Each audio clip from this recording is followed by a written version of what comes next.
Bismillahirrahmanirrahim. Assalamu alaikum guys. Today we are going to discuss about the chapter number 1 and this is our lesson number 3. Students आज हम लोगों के जो basic topics होंगे discussion के लिए इस लेसन में वो हमारे पास हैं 3. The first one is basic term, second one is damped oscillation and third one is the long question for the simple harmonic motion and how can we write this long question. So this is about the presentation.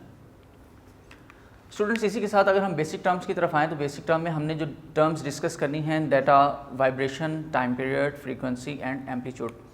Students सबसे पहले इन चारों को discuss करने के लिए हमें simple harmonic motion चाहिए थी. तो सिंपल हार्मोनिक मोशन की मैंने एक एप्लीकेशनल एग्जाम्पल जो है वो आपके सामने ड्रॉ की है जो कि एक सिंपल पेंडुलम है.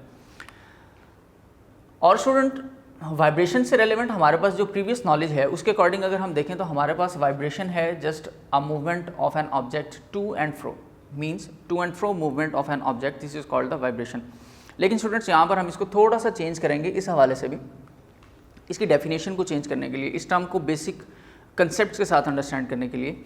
एंड दैट आर कि स्टूडेंट्स जब भी आपका ऑब्जेक्ट अपनी मेन पोजीशन पर स्टेबल इक्विलिब्रियम की स्टेट में रहे और हम उसको with the help of force disturb कर दें तो स्टूडेंट्स डिस्टर्ब करने के बाद ऑब्जेक्ट अपनी एक्सट्रीम पोजीशन पर आएगा और एक्सट्रीम पोजीशन पे आने के बाद जैसे ही हम इस ऑब्जेक्ट को छोड़ेंगे तो ये फ्री टू मूव होगा और इसकी मूवमेंट जो है वो सिंपल हार्मोनिक मोशन होगी. अच्छा स्टूडेंट इसी के साथ अगर देखें तो ये ऑब्जेक्ट अपने ए पॉइंट से दोबारा की तरफ पहले हमने मूव करवाया इसको, ये फर्स्ट मूवमेंट थी ए की तरफ, सेकेंड ए से मूव करेगा ओ की तरफ and then O to B third और देन B से A की तरफ फोर्थ. तो इसका मतलब ये है कि स्टूडेंट्स इसकी टोटल फोर्थ पार्ट बन गए इसकी कंप्लीट राउंड ट्रिप के. तो वाइब्रेशन की डेफिनेशन के अंदर अब हमने एक नई चीज़ जो याद करनी है वो ये है कि vibration is actually a complete round trip of an object. So ये जो राउंड ट्रिप होगा कंप्लीट, इसको हम नाम देंगे कि ये हमारे पास एक सिंगल वाइब्रेशन है. अब अगर ये कंप्लीट राउंड ट्रिप कर ले तो इसकी एक वाइब्रेशन कंप्लीट होगी. नो डाउट कि ये कॉन्टिन्यूस मूवमेंट के अंदर रहेगा, स्टॉप नहीं होगा सिंगल वाइब्रेशन के बाद और आहिस्ता आहिस्ता इसकी वाइब्रेशन डिक्रीज होना शुरू हो जाएगी और इसकी वाइब्रेशन की जो टाइमिंग है वो इंक्रीज मीन्स डैट कि इसकी जो वाइब्रेशंस हैं वो बढ़ेंगी. जैसे कि एक वाइब्रेशन से स्टॉप नहीं होगा बल्कि ये 2, 3, 4, 5 एंड कॉन्टिन्यूसली आहिस्ता आहिस्ता जाकर ये स्टॉप होना शुरू होगा. तो नंबर ऑफ वाइब्रेशंस इसकी इंक्रीज हो जाएंगे. अच्छा इसी तरह से स्टूडेंट अगर हम टाइम पीरियड की बात करें तो टाइम पीरियड के अंदर स्टूडेंट्स हम लोगों ने इस चीज़ को याद रखना है कि ये वो टाइम है जिसमें आपका ऑब्जेक्ट एक कंप्लीट वन वाइब्रेशन जो है वो अपना एक कंप्लीट वन वाइब्रेशन या कंप्लीट राउंड ट्रिप जो है वो कंप्लीट कर ले. टाइम पीरियड वैसे हम लोग इसको इंटरवल कंसीडर करते हैं. अब हमने ये देखना है कि ये कौन सा इंटरवल है, तो उसके लिए हमने क्या कहा कि the time taken by a vibrating body to complete one round trip और वन वाइब्रेशन. वो टाइम इंटरवल जिस टाइम इंटरवल के अंदर आपका ये ऑब्जेक्ट अपना कंप्लीट एक राउंड ट्रिप कंप्लीट करेगा, हम ये कहेंगे कि ये इसका टाइम पीरियड है. अच्छा देन इसके बाद आता है स्टूडेंट्स हमारे पास फ्रीक्वेंसी. फ्रीक्वेंसी के लिए हमने एक स्टैंडर्ड डिज़ाइन कर लिया और वो स्टैंडर्ड इसका ये है students, in 1 second, means that कि वाइब्रेशन के अंदर जो इसका टाइम पीरियड था, फॉर एग्जांपल हमारे पास इसका एक वाइब्रेशन का कंप्लीट का जो टाइम पीरियड है या टाइम आता है वो आता है जी फॉर एग्जांपल 3 सेकेंड. तो ये हमारे पास इसका टाइम पीरियड था. लेकिन अगर हम इसी को चेंज कर दें, चेंज से मुराद ये है कि हम ये कंसीडर कर लें कि अब हमने 3 सेकंड्स के बजाय ये ऑब्जर्व करना है एक स्टैंडर्ड के मुताबिक कि एक सेकंड में कितनी वाइब्रेशंस हो रही हैं. तो हम सिर्फ एक सेकंड के टाइम इंटरवल के अंदर ये डिस्टर्बेंस चेक करेंगे कि ये ऑब्जेक्ट की मूवमेंट क्या थी. हो सकता है कि वो एक सेकंड में यहाँ से सिर्फ और सिर्फ यहाँ तक ही मूव किया हो सकता है कि वो यहाँ से यहाँ तक आ चुका हो सकता है कि वो यहाँ से आकर इस तरफ भी जा चुका हो. तो हम सिर्फ ये कंसीडर करेंगे कि हमारे एक सिंगल 1 सेकंड के अंदर ऑब्जेक्ट ने कितनी मूवमेंट की है. तो ये जो फ्रीक्वेंसी होगी इन 1 सेकंड की, हमने स्टैंडर्ड बना लिया कि vibration of an object in 1 second, ये जो वाइब्रेशन है 1 सेकंड के अंदर, इसको हम नाम देंगे फ्रीक्वेंसी का। और ये फ्रीक्वेंसी स्टूडेंट्स हमारे पास रेसिप्रोकल होती है 1/t मीन्स डेट के टाइम पीरियड की, और ये टाइम पीरियड यही है। यानी फॉर एग्जांपल अगर आपके पास टाइम पीरियड आता है जी 3 सेकंड्स का और आपको फ्रीक्वेंसी चाहिए, तो आप क्या करेंगे, फ्रीक्वेंसी के लिए 1/3 कर देंगे, तो ये आपके पास आपकी फ्रीक्वेंसी आ जाएगी सिंपली। लास्ट में है स्टूडेंट्स हमारे पास एम्पलीट्यूड। एम्पलीट्यूड को अंडरस्टैंड करने के लिए स्टूडेंट्स आप ये याद रखें कि अब फ्रॉम द मीन पोजीशन कोई भी ऑब्जेक्ट जो सिंपल हार्मोनिक मोशन को एग्जीक्यूट करता है, अगर स्टूडेंट ये ऑब्जेक्ट अपनी मीन पोजीशन से एक स्पेसिफिक एक्सट्रीम पॉइंट तक आ जाए, तो स्टूडेंट्स अब चाहे वो एक्सट्रीम पॉइंट ए हो चाहे एक्सट्रीम पॉइंट बी हो, कोई भी साइड हो सकती है, तो यहां से लेकर यहां तक मैक्सिमम जो डिस्टेंस था, दिस इज कॉल्ड एम्पलीट्यूड। अच्छा, दूसरी बात, हम यहां पर अक्सर वर्ड डिस्प्लेसमेंट का यूज करते हैं। जैसे मैंने अभी डिस्टेंस कहा है, तो डिस्टेंस ही लेंथ बिटवीन 2 पॉइंट्स, लेकिन डिस्प्लेसमेंट का वर्ड हम मोस्टली शॉर्ट इंटरवल्स के लिए यूज करते हैं और डिस्टेंस का वर्ड हम लॉन्ग इंटरवल्स के लिए यूज करते हैं। तो ये क्लासिफिकेशन भी आप लोग याद रखिएगा। अब ये हमारे पास एम्पलीट्यूड है। अगर हम सेकंड साइड पर एम्पलीट्यूड देखें तो स्टूडेंट्स मीन पोजीशन से लेकर उसकी एक्सट्रीम पोजीशन तक, एक्सट्रीम चाहे यहाँ तक आ जाए तो हमारा ये इंटरवल भी यहाँ तक इंक्रीज कर जाएगा। तो ये हमारा एम्पलीट्यूड होगा किसी भी ऑब्जेक्ट का जो सिंपल हार्मोनिक मोशन को एग्जीक्यूट करती है। तो ये स्टूडेंट्स हमारी बेसिक जो 4 टर्म्स थी जिनको हमने याद करना था, इनकी डेफिनेशन स्टूडेंट्स आपको पेज नंबर 6 पर ग्रीन कलर की हेडिंग्स के साथ मिल जाएंगी। आपने वहाँ से इनकी डेफिनेशंस को याद कर लेना।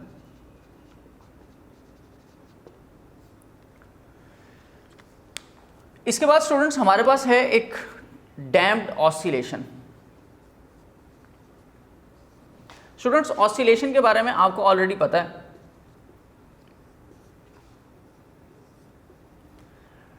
Oscillation second name of vibration है।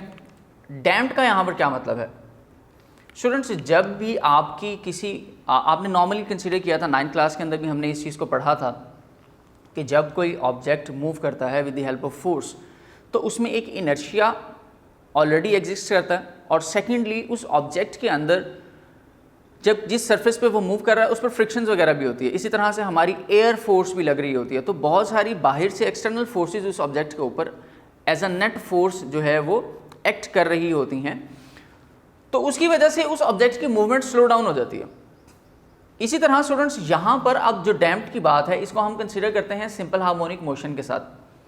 जैसे फॉर एग्जांपल हमने ये कहा था कि जब हम अपने ऑब्जेक्ट को मूव करवाएंगे मीन पोजीशन से, तो मीन से एक्सट्रीम, एक्सट्रीम से मीन, और फिर मीन से एक्सट्रीम, और फिर एक्सट्रीम से मीन तक, ये इसकी कॉन्टिन्यूस मूवमेंट रहती है। और आपने ये भी देखा होगा स्टूडेंट्स कि यहाँ से फॉर एग्जांपल ये बी पॉइंट है, ओ मीन पॉइंट है, ए पॉइंट है। अगर ऑब्जेक्ट यहाँ से इस तरह से मूव कर रहा था, यहाँ तक आया, तो अब सेकेंड वाइब्रेशन के अंदर स्टूडेंट्स कभी भी आपका ऑब्जेक्ट सेम एम्पलीट्यूड तक नहीं जाएगा, बल्कि वो इससे थोड़ा सा पीछे रहेगा। और इसी तरह से फिर यहाँ तक, फिर इधर, और आहिस्ता आहिस्ता ये ऑब्जेक्ट की मूवमेंट स्लो डाउन होकर आहिस्ता आहिस्ता अपनी मीन पोजीशन पर आकर रुक जाएगी। तो स्टूडेंट्स अब देखें आपकी यहाँ पर आपकी जो साउंड थी वो आहिस्ता आहिस्ता उसका एम्पलीट्यूड डिक्रीज होना शुरू हो गया। यहाँ एम्पलीट्यूड ज़्यादा था, यहाँ एम्पलीट्यूड कम हो गया। अब ये क्यों ऐसा हुआ? तो सिंपल पेंडुलम के अंदर अगर हम देखें तो हमारे पास नेट फोर्सेस के ऊपर 2 चीज़ें एक्ट करती हैं। नॉर्मली एक एयर है, और सेकेंडली हमारे पास आती है ग्रेविटेशनल फोर्स, कॉन्टिन्यूसली एक्ट करेगी हर ऑब्जेक्ट पे। इसी तरह अगर हम mass attach with the spring की बात करें, तो जब हम उसको किसी सरफेस के ऊपर रखते हैं तो सरफेस के ऊपर भी तो रेजिस्टेंस या फ्रिक्शन हो सकती है, इसलिए हम उससे बचने के लिए फ्रिक्शन लेस ऑब्जेक्ट्स यूज़ करते हैं, फ्रिक्शन लेस सर्फेसेज यूज़ करते हैं। तो स्टूडेंट्स यहाँ पर भी इसकी जो रेजिस्टेंस थी, उस रेजिस्टेंस की वजह से आपकी ये ऑसिलेशन आहिस्ता आहिस्ता आहिस्ता आहिस्ता कम होना शुरू हो जाती है।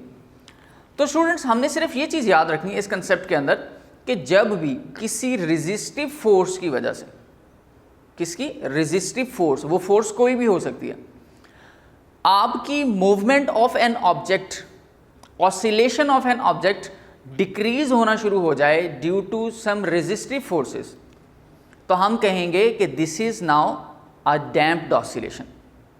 इसका मतलब यह है स्टूडेंट्स कि डैम्प्ड ऑसिलेशन एक ऐसी ऑसिलेशन होगी कि जिसमें ऑब्जेक्ट की वाइब्रेशन किसी रेजिस्टिव फोर्स की वजह से आहिस्ता आहिस्ता डिक्रीज होना शुरू हो जाए, तो उस सिस्टम को, उस एप्लीकेशन को हम ये फिर कहेंगे कि ये डैम्प्ड ऑसिलेशन है, ये डैम्प्ड ऑसिलेशन का सिस्टम है।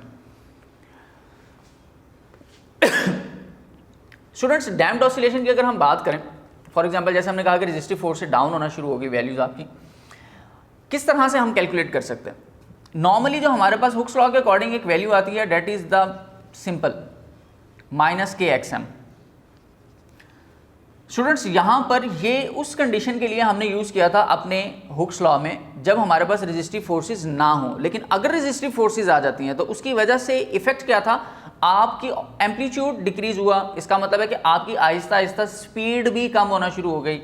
तो अब हम क्या करेंगे, अपनी नेट फोर्स निकालेंगे। तो नेट फोर्स के लिए हम हमेशा क्या करते हैं कि हम सम फाइंड आउट कर लेते हैं अपनी एक्चुअल फोर्सेस का, मूवमेंट का, यानी रिस्टोरिंग फोर्स का। ये हमारी रिस्टोरिंग फोर्स है और इसके साथ हम इसको ऐड कर लेंगे, कोई भी एक लेटर के साथ हम इसको वेलोसिटी को मेंशन कर देते हैं, यानी इस सिस्टम की, इस डैम्प्ड सिस्टम के अंदर लगने वाली एक फोर्स जिसकी वजह से ऑब्जेक्ट की वेलोसिटी डिक्रीज हुई थी। तो हम इन दोनों का सम फाइंड आउट करेंगे and then we equated with the second law of motion, that is the ma, यानी ऑब्जेक्ट के अंदर जब हमने फोर्स अप्लाई किया तो उसमें मैस भी प्रोड्यूस हुआ, मैस उसमें ऑलरेडी था और उसमें एक्सेलरेशन प्रोड्यूस हुआ था, यानी इस ऑब्जेक्ट के पास मैस भी है और जब हमने फोर्स लगाई तो इसमें एक्सेलरेशन आना शुरू हो गया। लेकिन वो अलग बात थी कि आहिस्ता आहिस्ता इसकी वेलोसिटी डिक्रीज हुई। तो हम जब इसकी मैथमेटिकल कैलकुलेशन की तरफ जाएंगे तो हम ये इक्वेशन को स्टैंडर्डली यूज करेंगे। हम इसको डेरिवेटिव फॉर्म के अंदर लिखते हैं, जैसे for example -kxm minus b d x over d t and is equal to m d x square over d t square, sorry d t. तो ये हमारे पास एक स्टैंडर्ड जो है वो डेरिवेटिव इक्वेशन हमारे पास आ जाती है। लेकिन स्टूडेंट्स, आपको ये याद रखने की ज़रूरत नहीं है, लेकिन आपको आइडिया ज़रूर होना चाहिए इस चीज़ का। आपने सिर्फ और सिर्फ डैम्प्ड ऑसिलेशन की डेफिनेशन याद करनी है, जो आपको आपके पेज नंबर 7 पर मिल जाएगी। इसी के साथ स्टूडेंट्स हम लोग चलते हैं अपने लास्ट पॉइंट की तरफ, और लास्ट पॉइंट जो है आज का हमारा वो है कि हम लोग अपने लॉन्ग क्वेश्चन को किस तरह से प्रेजेंटेशन की फॉर्म में लेकर आ सकते हैं। एक अच्छी बेसिक हेडिंग्स कौन कौन सी हम मेंशन कर सकते हैं, तो वो मैं आपको गाइड कर देता हूँ।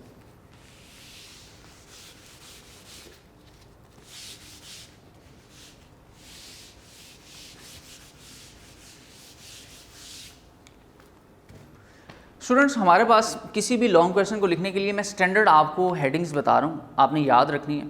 उसमें आप फर्दर थोड़ी बहुत चेंजिंग अपने तौर पर कर सकते हैं। स्टूडेंट्स, सबसे पहले नंबर पे किसी भी लॉन्ग क्वेश्चन को लिखने के लिए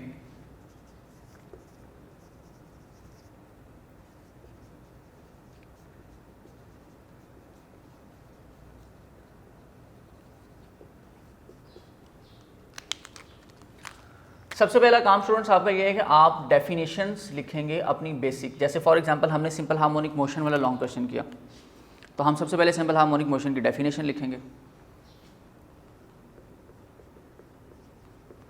अगर उसका कोई फार्मूला है तो हम उसका फार्मूला लिखेंगे सब हेडिंग में।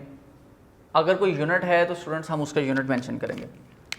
स्टूडेंट्स, ये वो बेसिक हेडिंग्स हैं जो आपको शॉर्ट क्वेश्चंस में भी हेल्प करती हैं। इतना सा पार्ट इसका शॉर्ट क्वेश्चन के तौर पर भी यूज़ किया जा सकता है। हर शॉर्ट क्वेश्चन के अंदर आपको ये 3 चीज़ें लाजमी लिखना है। हाँ, अगर कोई ऐसी डेफिनेशन जिसका फार्मूला ही नहीं है तो यूनिट भी नहीं होगा, तो फिर हम सिर्फ डेफिनेशन ही लिखेंगे। इसी तरह स्टूडेंट्स, इसके बाद जो हमारी हेडिंग स्टार्ट होती है फिर होती है वो जी एक्सप्लेनेशन की, जिसमें हमने चीज़ों को एक्सप्लेन करना है। और एक्सप्लेनेशन की हेडिंग्स के अंदर भी हमारी सब हेडिंग्स अवेलेबल हैं। उन सब हेडिंग्स में स्टूडेंट्स सबसे पहले नंबर पे जो आपकी हेडिंग होगी वो है आप अपनी चीज़ों को डिस्क्राइब यानी एक्सप्लेन करेंगे। सेकेंडली, आप डायग्राम बनाएंगे। फिज़िक्स के अंदर मोस्टली आपको हर टॉपिक में डायग्राम मिल जाती है। इसी तरह थर्ड नंबर पे स्टूडेंट्स आप अपनी डेरिवेशन, अगर कोई मैथमेटिकल डेरिवेशन है तो आप वो लिखेंगे, उसका फॉर्मूला ड्राइव आउट करेंगे। देन स्टूडेंट्स, इसके बाद अगर कोई प्रॉपर्टीज़ हैं किसी चीज़ के रेलेवेंट, कोई कंक्लूजन आप लोगों ने निकाला हुआ है अपनी प्रॉपर्टीज़ के हवाले से, जैसे for example simple harmonic motion के अंदर हम लोगों ने इंपॉर्टेंट फीचर्स फाइंड आउट किए थे, तो अब आप क्या करेंगे, इसके साथ उसके इंपॉर्टेंट फीचर्स मेंशन कर देंगे। और लास्ट में स्टूडेंट आपके पास होगा कंक्लूजन का। तो स्टूडेंट्स किसी भी लॉन्ग क्वेश्चन को फिजिक्स के अंदर लिखने के लिए आपके पास ये बेसिक हेडिंग्स हैं जो आप यूज़ कर सकते हैं अपने लॉन्ग क्वेश्चन को रिप्रेजेंट करने के लिए, जिसमें सबसे पहले नंबर पे क्या किया आपने। अच्छा, फॉर एग्जांपल अगर हम सिंपल पेंडुलम की या time period simple harmonic motion की जो हमारी एप्लीकेशंस थी जो हमने डिस्कस की थी स्टार्ट में, पहले हमने किया mass attach with the spring, अगर हम उसको डिस्कस कर लें कि हम उसका लॉन्ग क्वेश्चन किस तरह से लिख सकते हैं, तो स्टूडेंट सबसे पहले सिंपल हार्मोनिक मोशन की डेफिनेशन लिखें, नो फार्मूला नो यूनिट।